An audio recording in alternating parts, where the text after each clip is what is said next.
السلام عليكم ورحمة الله وبركاته دمانتين waxaan idin rajeynayaa caafimaad iyo barwaaqo idinkii reerihiinba waxaan hadda subxaan allah coronaviruskii baa laga warwarsan yahay meel walba adduunka oo dhan siday u fiday iyo xoogga u fiday ilaahay waxaan inooga baryayaa inuu insha allah inaga kaxeeyo cudurkan aan dadkeena iyo faamilyadeena aan waxyeelin insha allah waxaan rabay inaan waxyaabo qaar idinka sheekeeyo coronavirus maalin walba dowladda waxay soo dhiibaysaa advice cusub waa muhiim in wallahi runtii lasdhegeysto oo sida ugu dhaqsaha badan advice-ka laydin siiyo aada faafisaan. Coronavirus maxay tahay? Runtii waa virus aada dunida ugu fiday, waxaana lagu kala qaadaa qofka markuu hindhisayo ama qufacayo.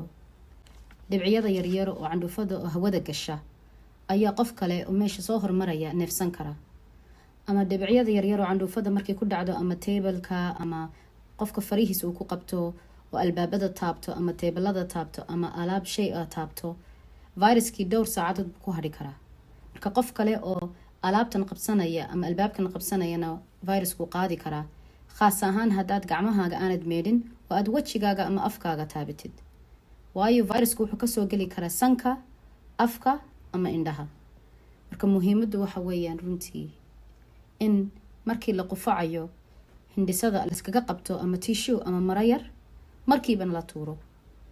Muhiimadda labaad oo ugu muhiimsan waxa weeyaan mar walba inaad farihiina meedhaan, gacmihiina meedhaan. Marka ku celcelid bay u baahan tahay labada qodob ugu muhiimsan. Labada qodob ay tahay markaad qufacaysaan ama hindhisaysaan aad dadka ka fogeysaan oo aad ku qabataan tissue ama maro yar, farihiina ha ku qabanina. Mar walba tissue waa inaad wadataan oo markiiba iska tuurtaan. Qodobka labaad oo ugu muhiimsan waxa weeyaan inaad mar walba gacmihiina meedhaan oo ugu yaraan 20 seconds aad meedhaan. Meedhashadu tahay meedhasho saabuun iyo biyo caadiya lagu meedhayo. Haddaad saabuun iyo ama biyo caadiyaad weydaan, alcohol gel baad marsan kartaan. Qodobka saddexaad oo indhoweedba laga hadlayay waxa weeyaan shayga la yiraahdo social distancing. Social distancing waxaa la yiraahdaa markii la leeyahay dadka waa inaad kala fogaataan oo ugu yaraan 2 mitir kala fogaataan. waayo waxaa jira dad badan oo viruska qaba aan xanuun ama cudur toona isku arag. Marka waxaa la rabaa in la yareeyo meesha lasugu imaanayo. Maca masaajidadii hadda dadka meelaha qaar waa la xidhay, salaadihii jimcihii waa la yareeyay. Xataa marka dabadaha u baxaysaan, shoobi tageysaan ama madcamyada tageysaan waa inaad iska yareysaan dadka ku dhawaanshihiisa, waayo ma garan kartid waxa hawada ku jirta. Marka waxaa la rabaa in inta ugu badan, especially dadka waayeelka ama dadka xanuunsanaya, inay guryahooda ku ekaadaan. Sidaad horu maqasheen, qofka marka cudurkaasi coronavirus ku dhaco, waxyaabaha calaamadaha lagu garan karaa waxaa ka mid ah xumad, qufac, madax xanuun, jidh xanuun, qofku inuu naqasku ku yara adkaato, neeftu ku adkaato. Dadka qaarna way kasii dari karaan, waxay u baahan karaan dhakhtar in la dhigo. Ummad ka mid ah dhakhtarka galayana waxay u baahnaan karaan mashiinka hawada neefta ka soo saarta, waayo dadka qaar cudur xun buu ku noqon karaa ay pneumonia ka mid tahay ama cudur kale ay sanbabku ay biyo galaan. Sida ay dhakhaatiirtii iyo culimadii sare ay sheegayaan, cudurkan coronavirus waxaa laga yaabaa 80% qof oo Ingiriiska ama UK oo dhan wixii ku nool ee viruskaas qaadi karaan. Laakiinse waxay u dhowdahay dadka badankood inay cudurkaas ku noqonaysa ama dura yar oo kale, ama dadka qaarkii aanayba dareemeyn inay infectionkaas ama viruskaas ay ku dhacay, iska ladnaanayaan. Laakiinse waxaa jira dad yar, group yar, 20% ama wax ka yar, ee cudurkaasi haddii ku dhacdo ee naftooda halis ku jirta ama cudurkaasi kusii xumaan karo. Dadkaasna waa dadka la leeyahay at risk groups. At risk groups waxa weeyaan 3 group oo dad oo la leeyahay haddii uu virusku ku dhaco naftooda halis kalisa.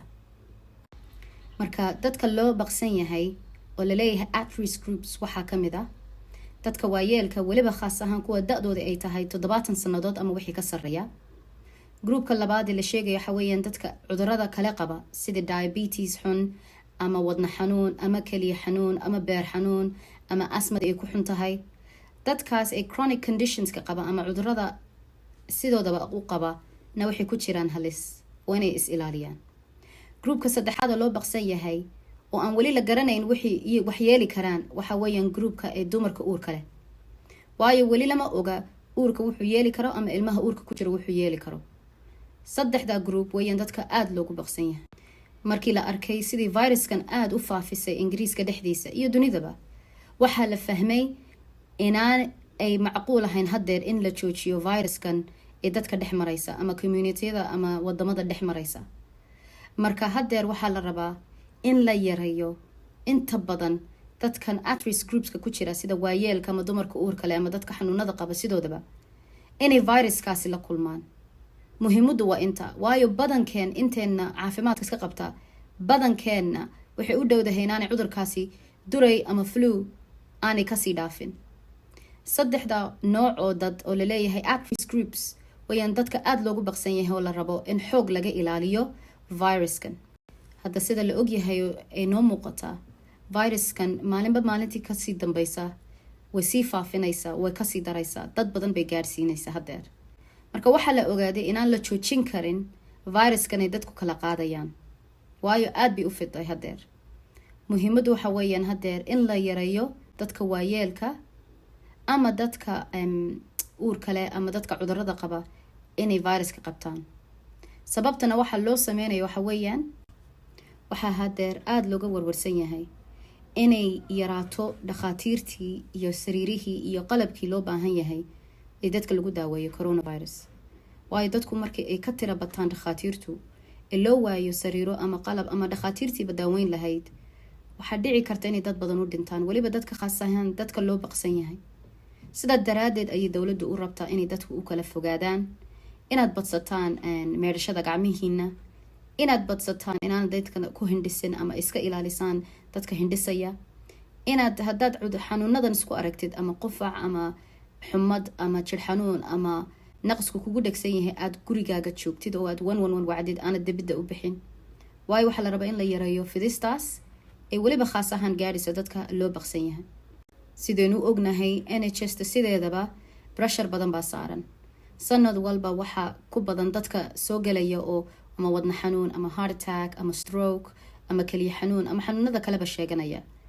iyagoo kuwaas lala liito ayaa haddana coronavirus subxaanallah nagu soo biirtay. marka waxaa loo baqsan yahay in dadkii sariiro iyo qalab iyo dhakhaatiir loo kala waayo. sida daraadeed ayay muhiim u tahay inaan waayeelkeenna iyo dadkeenna at-riska ku jira oo loo baqsan yahay inaan aada iyo aada uga ilaalino viruska. marka taxadir badan qaata oo aada iyo aada isu ilaaliya naftiina iyo faamiliyadiinaba. 4 shay aan rabaa inaad xusuusataan waxa weeyaan haddaad qufacaysaan aad afkiina dabooshaan, tiishugii ama marada isticmaashaan aad tuurtaan. inaad had iyo jeer mar allaale markaad wax taabatid ama aad qufacdid ama waxaad samaynaysid inaad farihiina mar walba aad meedhaan oo ku dadaashaan gacmihiina inaad had iyo jeer meedhaan. marka saddexaad ay tahay inaad dadka isaga fogeysaan intaad isaga fogeyn kartaan.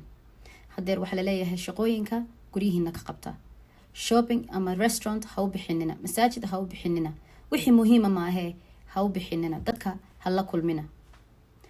shayga afraadna waxa weeyaan haddaad calaamadaha cudurka isku aragtid sidii qufac ama xumad khaas ahaan ama jir xanuun, inaad gurigiina ku ekaataan ugu yaraan 7 casho.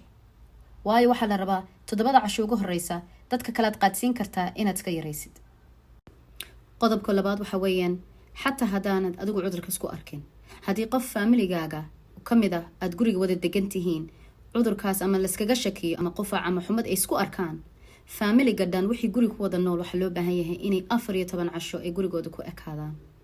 waayo waxaa la diidayaa wixii faamili meel ku wada nool waxay isqaadsiin karaan inay dabadda dadka kale qaadsiiyaan.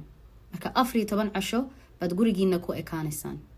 haddii laakiinse markii intii ka dambaysa aad adigu ama qufac ama xumad isku aragtid 7 casho oo kale baad xagga ka tirsanaysaa, xataa haddaad 14 casho dii ka horeysay aad guriga fadhiday.